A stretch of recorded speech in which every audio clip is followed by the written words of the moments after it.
Hey everyone, Chloe here. And of course, if you are new here, as many of you are, ladies and lurkers and ear hustlers, welcome. So, of course, I wanted to have a feminine community conversation on this entire grand opening, grand closing whiplash of this Brother Love and Cassie very sad but illuminating situation that has set the internet on fire. And of course, I wanted to take a closer look at a dynamic that many people have not picked up on and a dynamic that has been overlooked. And I wanted to take a closer look at this very unfortunate but not surprising situationship of alleged torment, abuse, and assault. Now, of course, for house cleaning purposes, for some, this will be a polarizing conversation and may prove to be triggering, especially for those of you who have experienced domestic abuse. So you may not be emotionally ready to share your thoughts on this. So you have been warned. Now, for the special snowflakes, and I say that with love, who have no idea of what is going on, most recently, the overlord of bad contracts, who is also known as Puff, Diddy, P. Diddy, or currently Brother Love, was slapped with a $30 million civil lawsuit by his ex-girlfriend, the singer Cassie, who is now 37, who was in a romantic turned very dark abusive relationship dynamic with Brother Love, where she smartly went public with her allegations by dropping a 35-page discovery public transcript with very specific dates, times, and hotels that accused Brother Love of some very horrendous acts of trafficking, abuse, damaging collateral, blowing up the cars of music industry rivals, tales of dangling rivals over balconies, and the accusations were spine-chilling.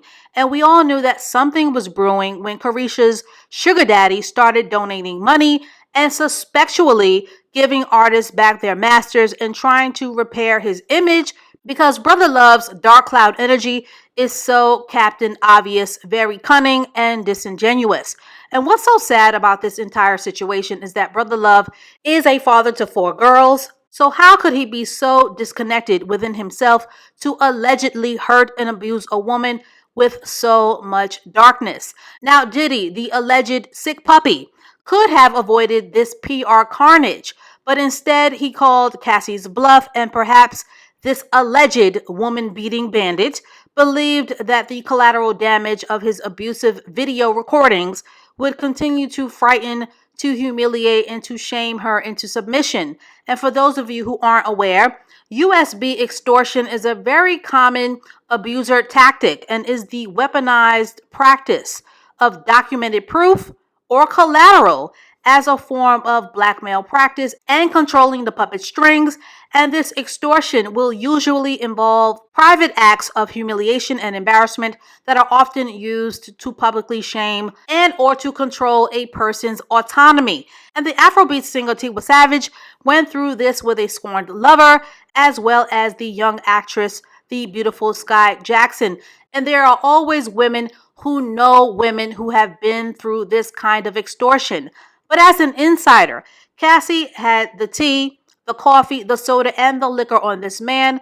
And after all those years of grooming and manipulation, Brother Love probably thought that he knew her fears so well and thought that she didn't have the guts or the courage to tell her side of the story. But he messed around and found out yesterday's price is not today's price. Because rightfully so, Cassie went for the retirement package. Because according to this very damaging transcript, she deserves $100 million.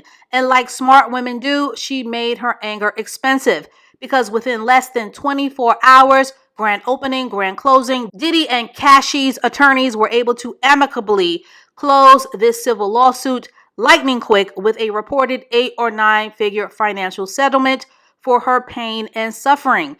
And after straightening up that spine, Brother Love was probably crying real tears after every comma that he had to write on that disbursement check for damage control and to dull the effect of the raw exposure of this public molly whopping. Now, there were many disappointed and conflicted feelings about how fast this case was settled, which I will further discuss, but people need to be reminded that Cassie is not a no-limit soldier, and she doesn't owe anyone anything, and people do need to be reminded that this was a civil lawsuit, not a criminal one. The statute of limitations for Cassie to file this lawsuit was closing, and she had to act fast on being able to be financially compensated for what Diddy allegedly did to her. And need I remind you, especially to the Dustianas and to the basement critters who are ear hustling, that with a civil lawsuit, money will always be the motive. So yes, Cassie got a check because victims can and should be compensated and paid for their pain and suffering in a court of law, just like people are rewarded damages in a car accident. Now, to address the mixed or the conflicted feelings around this, I will say everyone knows and has heard of the rumors of Diddy as an industry menace. So yes, so much more could have been unleashed. And yes, it would have been more satisfying to let Brother Love sweat. I definitely wanted this to sit on the stove a little longer. And it still would have been nice to see this mogul, who still very much has a lot of influence, do a little bit more squirming. And in many ways, this fast turnaround does kind of feel like a lost opportunity to really make what he allegedly did to her really marinate on the public side of things. And because Cassie had such rare and such raw insider access, this could have been an opportunity to really cook Brother Love. And this could have been an insider opportunity to take Diddy off of the perch of his world famous toxic narcissism and his grandiosity. And this could have been Cassie's opportunity to affirm a larger cause, the cause of the voiceless and the powerless and the silenced, who have had to endure an alleged sadistic music executive monster who has chosen to turn the people who had aspirational hopes and dreams of a music career into a complete abominable nightmare. But instead, Cassie settled faster than you can say cash. And I don't think that there's anything wrong with expressing disappointment in that.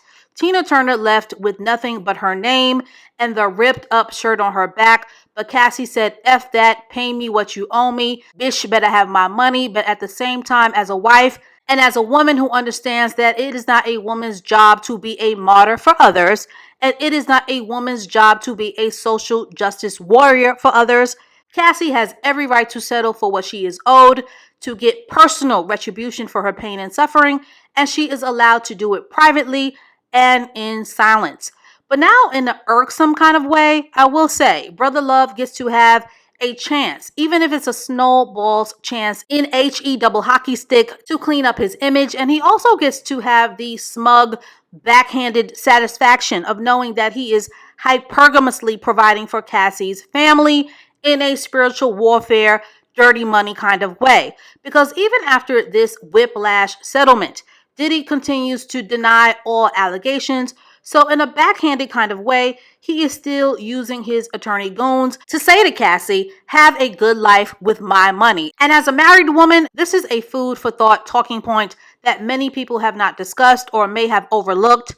But as a married woman, I truly do wonder how Cassie's marriage to Mr. Fine will survive the acceptance and the vibrational aftermath of Diddy's dirty money. To the average eye, it all seems like a great payday until it isn't, as this money will come with a negatively charged vibration that many will not understand. And I do not know of too many men, let alone husbands, who could rest well at night knowing that this money could in any way be providing for his legacy. And no matter how many ways you slice it, and many feathers will be ruffled to hear this, but Mr. Alex Fine could never be okay with his wife accepting her abuser's money. And Mr. Brother Love is a Scorpio who got goons, and he is most definitely going to rub it in her face that he is backhandedly putting food in her mouth and her husband's mouth. So for the both of them, I highly, highly recommend couples therapy to work through this very painfully vibrational settlement, because no matter what, this money will not have the power to make Cassie whole.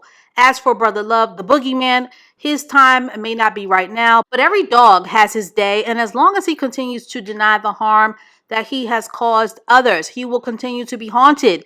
And it will be interesting to see which one of his friends or his peer associates in the industry will be willing to be publicly seen with him versus who will drop him in order to not mess up their brand and in order to not be associated with this alleged monster. but now the world will continue to wait for the next shoe to drop. So that is all that I have to say on this for now. And to get this conversation started, I have a lot of questions. Was it Cassie's job to fight harder, and did Cassie let this go too easy? Or did she empower more victims to speak up? Will Diddy be outside Diddy bopping in no time? Will this indecent proposal money haunt Cassie and her husband? Could a husband be okay with his wife accepting her abuser's money? Is wanting money from your abuser insane? And will Cassie and her husband have a happily ever after with the boogeyman's money? And finally, RIP to Kim Porter, but who killed Tupac? And as always, I hope you learned something, and I thank you for listening. I thank you for watching, and I thank you for subscribing. And please share this video if you care to further grow the perspective of this feminine community. And please stay tuned for more food for thought videos to come. And I will catch up with you ladies and lurkers and ear hustlers in the next one. You can see, the more you fuck around, the more you're going to find out. And also, if you stay down here and you never fuck around, you'll never find out. So I hope this lesson is helpful.